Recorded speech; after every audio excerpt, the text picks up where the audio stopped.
everyone, it's me again, Patricia Aguilos, and welcome back to another video. And for today's video ay meron po tayong napapatrending ngayon sa mga students dito sa amin na pinapagawa, which is yung Polaroid inspired photos.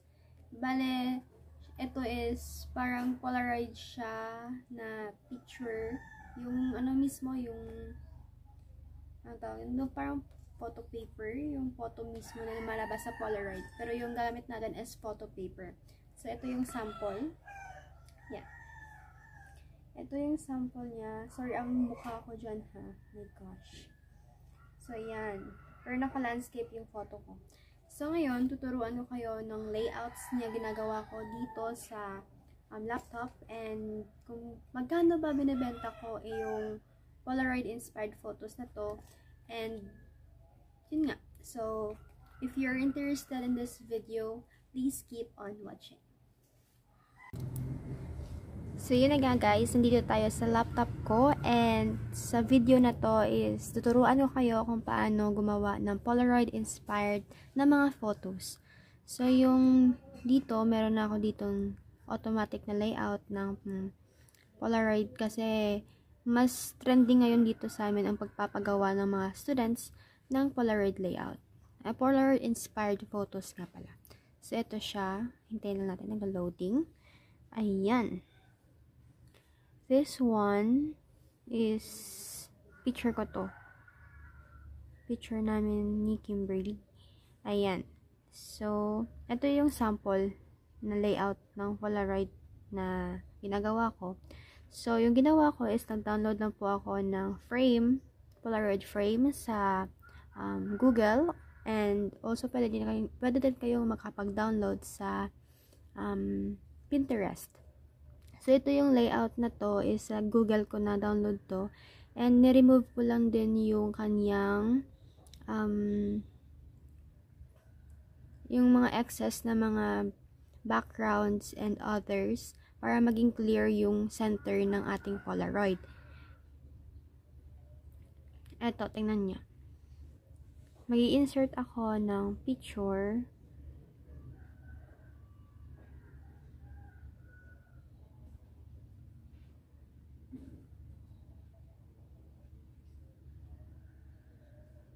Example ng picture is gagamitin ko na lang yung picture ko. Ayan, picture ko. Then, i-rotate ko lang siya para kasi matipid sa photo paper. Kaya ako siya niro-rotate. Then, hanggang magka-size na sila ng ating Polaroid frame. Hanggang magkasya sa Polaroid frame. I-zoom in natin para makita nyo.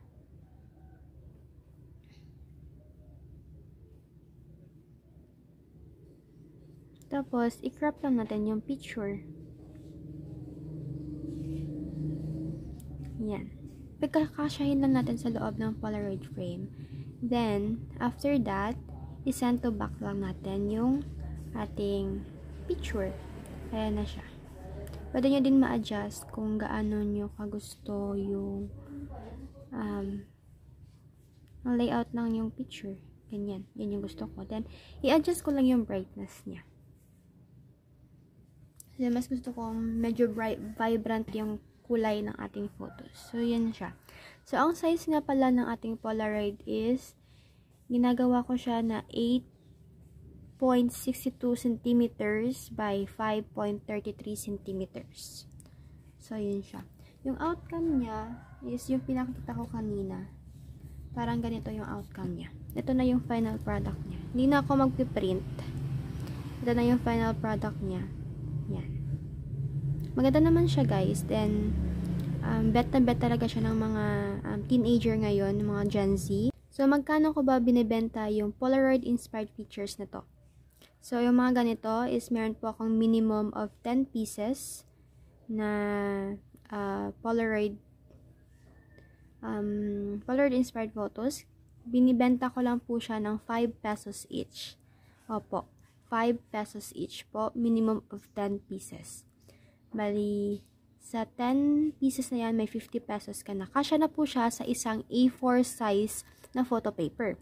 So, magagawa po natin sa isang A4 size na photo paper is 10 pieces na ganitong Polaroid inspired photo. And makakabenta po tayo ng 50 pesos. Yan. If mag-individual naman po tayo, meron po akong by twos. Bali, binibenta ko po siya by twos, by pair. So, parang ganito. Dalawa sila, 8 pesos each. Kasi, sayang yung photo paper kapag isang Polaroid lang po yung ang ipiprint natin. Sayang naman yung photo paper. So, kaya ginagawa ko by twos, 8 pesos each. Yun po yung pagbebenta ko dito. Basta, minimum of 10 pieces, 5 pesos each. And, minimum of 2 pieces is 8 pesos each. Yun po yung pagbebenta ng Polaroid inspired photos ko dito.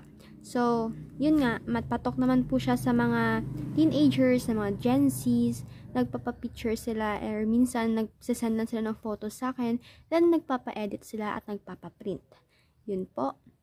And, again po, yung size po ng ating Polaroid inspired picture is 8.62 cm by 5.33 cm.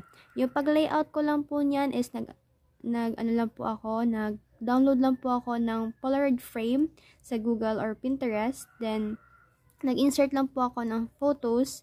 And, yun na. Ready to print na. So, that's all for today's video, guys. And I hope you learned a lot in this video. And see you on my next video. Bye!